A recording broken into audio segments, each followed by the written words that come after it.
ने क्या कर दिया है आप जरा देखिए। ये हैं अंडमान निकोबार के लोग, इस तरह से रहते हैं ये बेचारे।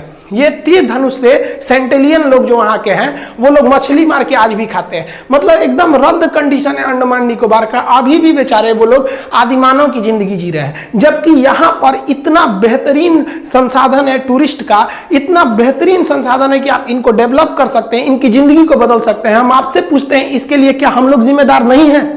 आखिर इनके हालत के लिए कौन जिम्मेदार है? क्या हमारे देश के नहीं है? आप बताइएगा, आप कहिएगा यहाँ पे आपके साथ इनका फोटो लगाया जाए कि ये भी हिंदुस्तानी है, आप भी हिंदुस्तानी है। सोचिए हिंदुस्तान के अंदर कितना भेदभाव होता है।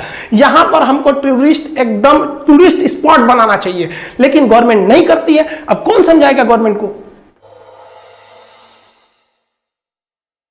अब बात करते हैं भारत का जो स्ट्रेटेजिक रूप से काफी महत्वपूर्ण, लेकिन भारत गलती कहां कर रहा है तो अंडमान के एरिया में। देखिए अंडमान निकोबार का हम हिस्ट्री आपको तो पढ़ाया भी है क्लास में कि पहले ये जापान पर अधिकार था। जापान ने सुभाष चंद्र को गिफ्ट में दिया, सुभाष चंद्र ने इसे नाम शहीद एवं स्वराज रखा। पहले अंग्रेज यहाँ सेलुलर जेल बनाए थे जहां काला पानी की सजा सुनाते थे। यहीं पर आपके सेम्पेन जनजाति है, सैडल पीक है, ये सब हम आपको क्लास में बता चुके हैं। लेकिन ये अंडमान निकोबार एरिया काफी महत्वपूर्ण है क्योंकि चाइना चाहता है कि इंडियन नेवी को हिंद महासागर में ही रोक दिया जाए। तो चाइना ने हिंद महासागर में अपनी पनडुब्बियों को पहुंचाना चालू कर दिया है। और चाइना ये यहां पर बांग्लादेश और थाईलैंड और खास करके श्रीलंका का हम्बनटोटा बंदरगाह को यूज भी कर सकता है। भारत सरकार को क्या करना चाहिए कि ये अंडमान निकोबार का एरिया पहले तो जापान ने गिफ्ट में दिया था, तो जापान और इस साइड में ऑस्ट्रेलिया है और अमेरिका, इसका यहां पे ज्वाइंट वेंचर बनाना चाहिए, एक तो ज्वाइंट बेस बनाना चाहिए। हालांकि हमारे यहां पर ट्राई जंक्शन है, आर्मी है, एयरफोर्स है, नेवी है, लेकिन ये एरिया काफी हद तक पिछड़ता जा रहा है। आपको पता होगा यहां से ही निकलता है आपका मलक्का स्ट्रेट और इस रास्ते से ही चीन का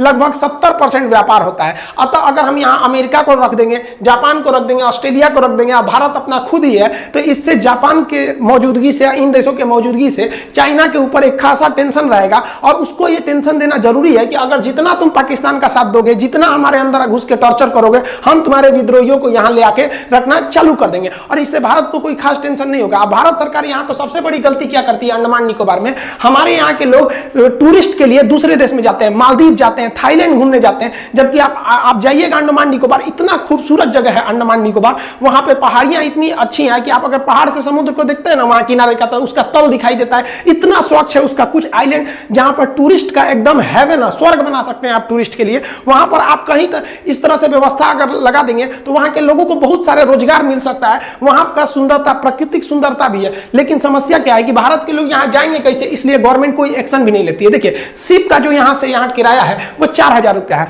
मान लीजिए आप किसी को 2 दिन के ट्रिप पे भेजते हैं तो एक दिन में 1000 का खाएगा, 2 दिन में 2000 का, यानी टोटल खर्चा उस पे 6000 का है। गवर्नमेंट को, कंपनियों को इनिशिएटिव लेनी चाहिए कि भाई जिनको यहां से घूमने जाना है आप जाइए, वहां पर घूमने से वो एरिया में टूरिस्ट के बढ़ने से वो एरिया काफी अट्रैक्टिव हो जाता है और दुनिया के भी टूरिस्ट आएंगे तो भारत को काफी ज्यादा इससे रेवेन्यू मिलेगी। यहां जाएगा कौन? 6000 रुपये में आपको यहां ले जा सकता है। कंपनी को कहिए भाई तुम 10,000 में ले जाओ, 4000 तुम कमीशन रखो, लेकिन हमारे पास कोई साधन ही नहीं है। आप जाइएगा कहां से? इस तरह का कोई बहुत बड़ा प्लेटफॉर्म भी नहीं है। भारत सरकार इस ऐसे मतलब समृद्ध जगह को एकदम खोते जा रही है। हमारे यहाँ जो आइलैंड पे घूमने के लिए लोग जाते हैं, भाई मालदीव जाइए, हमारे यहाँ के हीरो हीरोइन लोग दुबई घूमने जाते हैं, मालदीव समुद्र का किनारा, इससे बेहतर है कहीं समुद्र का किनारा, लेकिन गवर्नमेंट जो है ना इस पर कोई एक्शन नहीं लेती है। अगर यहाँ पे पर्यटक का हम बढ़ावा करेंगे तो ये पूरे ग्लोबल लेवल पर फेमस हो सकता है और यहाँ के लोगों का पूरी तरह से जीवन बदल सकता है, रोजगार मिल सकता है। यहाँ के लोगों का हाल गवर्नमेंट ने क्या कर दिया है आप जरा देखिए। ये हैं अंडमान निकोबार के लोग, इस तरह से रहते हैं ये बेचारे। ये तीर धनुष से सेंटेलियन लोग जो वहां के हैं वो लोग मछली मार के आज भी खाते हैं। मतलब एकदम रद्द कंडीशन है अंडमान निकोबार का। अभी भी बेचारे वो लोग आदिमानव की जिंदगी जी रहे हैं, जबकि यहां पर इतना बेहतरीन संसाधन है टूरिस्ट का, इतना बेहतरीन संसाधन है कि आप इनको डेवलप कर सकते हैं, इनकी जिंदगी को बदल सकते हैं। हम आपसे पूछते हैं इसके लिए क्या हम लोग जिम्मेदार नहीं है? आखिर इनके हालत के लिए कौन जिम्मेदार है? क्या हमारे देश के नहीं है? आप बताइएगा, आप कहिएगा यहाँ पे आपके साथ इनका फोटो लगाया जाए कि ये भी हिंदुस्तानी है, आप भी हिंदुस्तानी है। सोचिए हिंदुस्तान के अंदर कितना भेदभाव होता है। यहाँ पर हमको एकदम टूरिस्ट स्पॉट बनाना चाहिए, लेकिन गवर्नमेंट नहीं करती है। अब कौन समझाएगा गवर्नमेंट को? हमको पढ़ाया जाता है ना कि भारत सोने की चिड़िया थी। अरे भाई भारत सोने की चिड़िया है अभी भी, आपको केवल उसको तराशने की जरूरत है। लेकिन आप लोगों ने क्या किया? इस सोने की चिड़िया पर जंग लगा के रख दिया है। आपको इस सोच से हटना पड़ेगा, नहीं तो आप अपने नीतियों की वजह से इतने पीछे चले जाएंगे कि दूसरे किसी को आपको पीछे करने की जरूरत ही नहीं पड़ेगी।